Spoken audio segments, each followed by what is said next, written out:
Halo teman-teman, balik lagi di channel YouTube Anak Agung Dwi Arsana. Hari ini saya akan membahas sebuah multimeter ya. Kalau saya nyebutnya sih avometer, tapi karena sekarang avometer itu banyak fungsinya, mungkin lebih tepat disebut dengan multimeter ya. Jadi ini multimeter mekanik yang di kardusnya ini kelihatan banget ring switch-nya banyak ada tulisan. Ini kita nggak tahu. Lubang untuk colokin kabel probe-nya juga ada banyak, dan di bagian samping ini ada banyak simbol-simbol yang saya nggak tahu ini tulisannya apa. NCV, tanda panah, ini ada sinyal, nggak tahu ini ada HP-nya apa gimana, ini nggak tahu. Terus kita lihat ini kayaknya impor deh, karena sebagian besar tulisannya tulisan dari luar. Bahkan di pinggir sini juga ada kata-kata mutiara. Lives in good hands. Dan field, ini ada tulisannya salah tulis kayak gitu.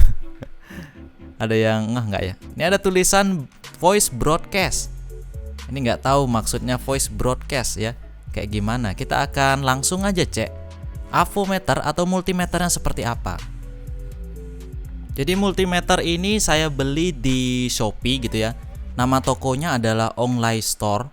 Saya iseng-iseng cari multimeter yang memang untuk teknisi gitu ya. Dan akhirnya saya temukan ini. Tokonya juga unik banget.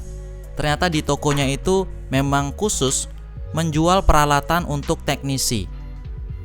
Pokoknya cek aja langsung tokonya di keterangan video. Jadi ini kabel probe-nya itu agak masuk ini ya. Dan ini kayaknya lebih aman daripada probe-probe yang biasa. Dan kalau dari buku ini buku manual ya, cuman tulisannya kebanyakan tulisan yang saya nggak ngerti. Di belakang ada sih tulisan yang Latin gitu, cuman sedikit aja penjelasan. Mungkin lebih baik kita langsung aja cek multimeternya langsung. Kalau dilihat kemarin di toko tempat saya beli ini, kebanyakan dia tools untuk servis HP ya. Jadi tools untuk servis HP, kadang-kadang teman-teman bingung di mana sih beli spare part atau alat-alat untuk servis HP. Ternyata di online store itu banyak banget. Dan ini dia multimeternya. Ini terlihat eksklusif karena ada tasnya. Biasanya kalau kita beli multimeter kan nggak ada tasnya. Di bagian kuning-kuning ini, dia itu karet ya. Mungkin saya bilang ini lebih ke bumper agar kalau avometer jatuh itu dia nggak pecah. Mungkin teman-teman teknisi punya pengalaman avometer atau multimeter jatuh, sering jatuh gitu ya, pecah. Ini juga bisa diberdiriin kayak gini. Jadi biar nggak kita dongak-dongak muka gitu untuk ngelihat nilai atau angka di layar LCD-nya. Dan juga di bagian bawah sini teman-teman lihat, ini ada lubang seperti untuk gantungin di tembok ya. Saya nggak tahu kenapa multimeter digantung di tembok. Mungkin kalau servis HP memang bisa ditaruh di depan biar angkanya bisa dilihat gitu ya. Dan di bawah di sini ada tempat yang saya rasa untuk nyantolin probe-nya, cuman nggak muat ya. Akhirnya saya buatin gini aja. Apa cara masangnya gini atau saya yang salah atau gimana? Karena kecil banget, nggak bisa masukin probe-nya. Tuh kayak gini dia.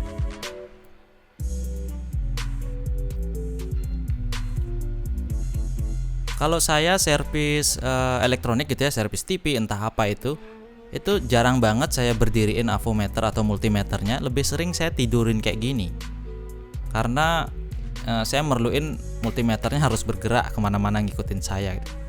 Teman-teman ada lihat di sini tulisan true atau AVG, dan juga di sini tempat colokin probe-nya ada 4. Yang kalau avometer biasa itu kan biasanya 3. Ini ada yang ampere besar, ampere kecil itu dipisahin, dan juga tegangan dan frekuensi sini.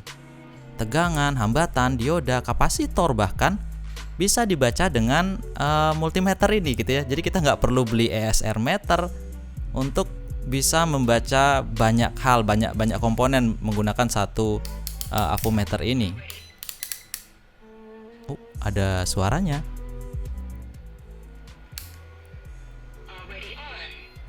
Ternyata ini multimeternya ada suaranya. Kita coba ulangin lagi sekali.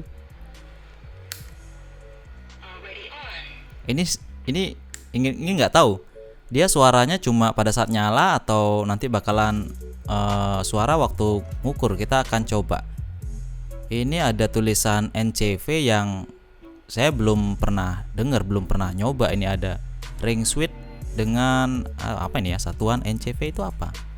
Kalau hambatan ohm saya tahu, terus kapasitor maksimumnya 20 milifarad, lumayan besar ini untuk sebuah multimeter ya. Terus juga ada AFE untuk penguatan transistor, ada tegangan DC dan AC. Terus frekuensinya ada di tegangan AC paling tinggi. Ini juga ada ampermeter dengan skala mikroampere, berarti sensitif sekali gitu ya. Kita akan coba untuk melakukan pengukuran. Kita switch dulu ringnya ke voltage DC ya. Kita akan lakukan pengukuran tegangan DC. Jadi saya perlu sebuah sumber tegangan yang saya ambil nanti dari power supply. Di sini probe-nya teman-teman bisa perhatikan ujungnya ternyata kecil banget teman-teman. Ini udah kayak jarum aja. Jadi memang benar ini kayaknya peruntukannya untuk ke servis HP gitu ya, karena komponen HP kan kecil-kecil. Kita langsung aja ukur tegangan DC-nya. Apakah sinkron, apakah meleset jauh atau presisi atau gimana, kita akan coba. Kita nyalain dulu power supply-nya. Dan tegangan kita akan atur dulu berapa ya? Ini apa kita langsung aja kali ya 12 volt. Saya akan cabut, saya akan tempelkan probe-nya langsung ke terminalnya. Ini matiin dulu tegangannya deh.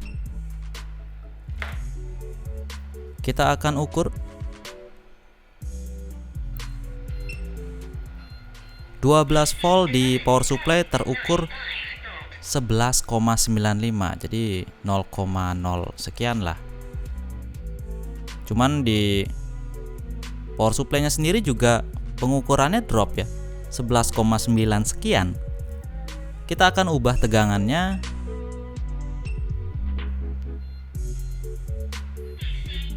Dan ini menjadi ya 19,9 sekian. Di power supply juga drop 0, sekian, di multimeter juga drop.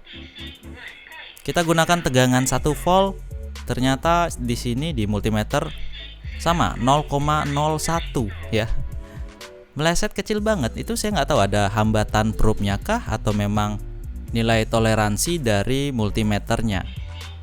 Dan di sini teman-teman bisa lihat ada mode hold yang bisa mengunci nilai walau kita cabut atau kesenggol probe-nya ya. Jadi nilai yang terbaca terakhir itu tetap, kecuali kita pencet hold-nya lagi, baru nilainya ngeriset lagi menjadi 0. Jadi itu untuk mengunci nilai terakhir. Dan di sini kita bisa ini apa ya? Kita kalau pencet, oh, ini untuk ngilangin suara robotnya. Jadi suara angka-angka itu bisa dihilangin dengan menekan tahan gitu ya. Kita akan coba yang lain di mode ini. Jadi kalau untuk servis TV ini mode yang paling sering saya pakai. Ada mode dioda, kontinuitas yaitu buzzer kalau dia short, dan keduanya dioda, kontinuitas, otomatis juga ada resistor, mengukur resistornya. Sekarang kita akan coba untuk gimana sih caranya pengukuran komponen menggunakan multimeter ini. Saya sediakan beberapa komponen di sini yang ada di toko saya. Ini ada yang rusak sih satu. Kita akan mulai dari dioda. Teman-teman kalau ngukur dioda ini ada gelangnya. Gelang putih itu artinya katoda. Jadi kita akan ukur dengan mode dioda di sini. Dimana kalau dioda yang bagus itu dia tidak akan menunjukkan angka 0 atau kontinuitas buzzernya tidak bunyi ya. Ini tidak terbaca. Terus teman-teman bisa balik diodanya. Kalau terbaca tapi tidak 0, itu artinya diodanya baik-baik aja. Nilai yang ada di LCD yaitu 0,31 sekian itu tergantung dari tipe diodanya. Nah, sedangkan dioda yang jebol atau short, dia akan menyalakan buzzer seperti ini dan nilainya hampir mendekati 0. Dioda seperti ini teman-teman harus langsung aja ganti. Kalau lagi servis TV, ukur-ukur diodanya short, langsung aja ganti. Bocor-bocor dikit juga diganti. Sekarang kita tes dengan menggunakan kapasitor atau elko. Kita ubah dulu ring switch-nya ke yang ada 20 milifaradnya. Tapi sebelumnya teman-teman harus mengosongkan muatan kapasitor dengan cara ngesortin kakinya. Ini penting ya buat aman-aman multimeternya. Kalau di LCD terbaca 0,5, ya ini 500 mikrofarad ya. Ini terbaca 504 mikrofarad. Padahal di badannya tertulis 470 mikrofarad. Artinya lebih besar dan elko-nya masih sehat atau seger. Ini kapasitor 0,1 mikro atau sama dengan 100 nano. Kita akan ukur berapa sih nilainya terukur. Dia terukur 101 nanofarad, yang artinya kapasitor ini dalam kondisi bagus. Ini memang komponen yang masih bagus-bagus saya ukur gitu ya. Tapi kalau teman-teman mengukur menggunakan multimeter ini nilainya meleset jauh, itu bisa langsung diganti. Contohnya ini sering banget dipakai kapasitor ini di TV tabung. Jadi nilainya seharusnya 8,2, tapi di sini terbaca 8,4, ya masih bisa dipakai lah. Asal melesetnya jangan sampai satu angka gitu ya. Kalau di belakang koma masih bisa. Ini resistor 10K terbaca 9,75. Itu karena ini nilai resistansinya emas ya, 5%. Jadi wajarlah meleset sampai sejauh itu. Tapi kalau kita pakai resistor yang 1%, nilai toleransinya ini 68 ohm, terbaca juga 68 ohm. Nah, seperti itu. Itulah mengapa HP itu ya kualitasnya bagus, karena komponennya dipakai toleransinya kecil banget. Lalu bagaimana cara mengukur transistor? Transistor caranya sama, karena transistor terdiri dari dioda gitu ya. Secara teorinya kita ukur dia dengan mode dioda. Jika tidak ada yang short, tidak ada yang menunjukkan angka 0, itu aja simpelnya. Kalau nggak ada angka 0, dia berarti transistornya bagus-bagus aja. Dimanapun ya, kita bolak-balik kakinya dimanapun, kalau asal ada angka 000, itu transistornya sudah rusak. Terus gimana caranya kita ngukur transistor yang kecilan? Di sini ada pin yang digunakan untuk mengukur transistor. Sebenarnya sih HFE-nya atau nilai penguatan gainnya gitu ya. Jadi kita bisa langsung aja colokin nih transistor yang kecil. Tapi sebelumnya kita harus tahu dulu tipenya apa nih. Atau kita ngawur tempelin bisa. Jadi misalnya kita udah tahu nih, dia PNP, terus kita pasang. Dan nilai penguatannya terbaca 302 sekian ya, 320-an kali gainnya. Tapi ternyata kita mungkin salah memasang transistornya. Misalkan kebalik masangnya, kita akan coba untuk membalik. Jadi kalau kebalik, transistornya nggak bakalan kebaca ya, nggak bakalan kebaca. Terus kita akan coba untuk mengukur tegangan AC serta frekuensinya, apakah benar-benar terbaca. PLN di Indonesia sendiri frekuensinya adalah 50 Hz ya, jadi tidak lebih tidak kurang. Setelah saya switch ke frekuensi, ternyata memang benar PLN kita 50 Hz. Di negara lain frekuensinya ada yang 60 ya, ada yang 50 juga, itu tergantung dari negaranya. Ini terbaca teman-teman. Jadi kita bisa pilih mau true RMS atau average-nya. Dan sampai tiba saatnya kita nyoba NCV. NCV ini adalah metode pengukuran yang tanpa mengharuskan kita menggunakan kabel atau ya apa ya, kontak langsung gitu ya. Kita cuma arahin aja multimeternya ke kabelnya. Ini kabel ada listriknya nggak gitu. Jadi ini berguna banget untuk di lapangan mengetahui di jalur kabel di tembok itu putus apa enggak, sehingga kita nggak ngawur dalam bongkar tembok untuk perbaiki jaringan listrik yang putus gitu ya. Nah, ini kabel yang tidak teraliri listrik, dia tidak bunyi terlalu ekstrim ya. begitu diarahkan ke stop kontak yang ada listriknya, suaranya kencang banget. Oke, kita akan langsung praktekkan dengan mencabut pasang kabelnya, dan kita akan bandingkan gimana sih suaranya saat dipasang dan saat dicabut. Ternyata beda teman-teman. Jadi ada atau tidaknya aliran listrik itu bisa diketahui dengan sangat cepat. Lalu teman-teman mungkin bingung ya, atau penasaran dengan bagian dalamnya. Secanggih ini kayak apa sih dalamannya? Saya akan coba untuk bongkar dan perlihatkan ke teman-teman gimana bagian dalamnya.